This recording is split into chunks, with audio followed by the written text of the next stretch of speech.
पुराने जमाने की बात है। एक छोटे से गांव में एक कसाई रहता था जिसका नाम रघु था। रघु का काम मांस बेचना था और वह अपने काम के प्रति क्रूर और निर्दयी था। उसकी बेटी सिया अपने पिता से बिल्कुल विपरीत थी। वह दयालु और धर्म पर आस्था रखने वाली थी।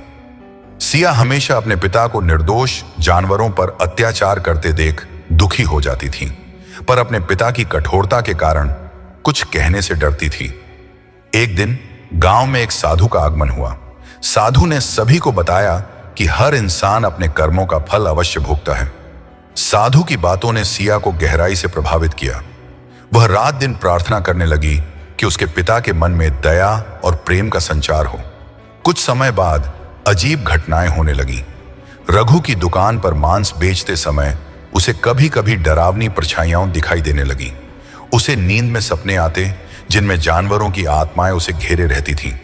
वह डरने लगा और महसूस करने लगा कि उसके कर्मों का नतीजा उसके सामने आ रहा है।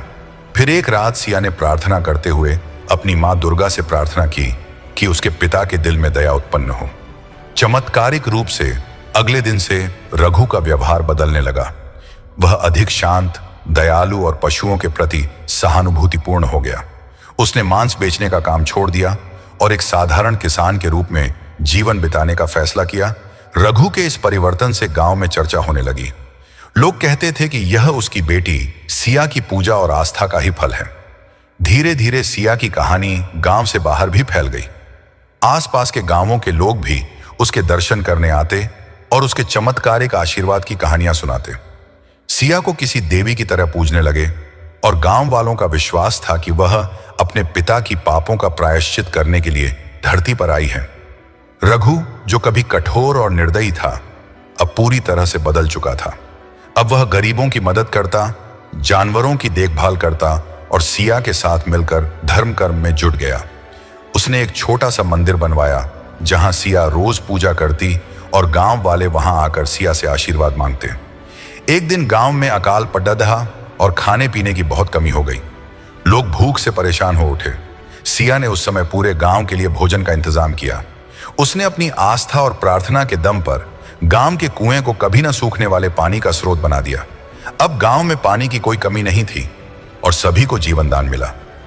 लोगों को यह विश्वास हो गया कि सिया सचमुच किसी देवी का अवतार है जो सभी के लिए सुख, शांति और समृद्धि लाने के लिए धरती पर आई है।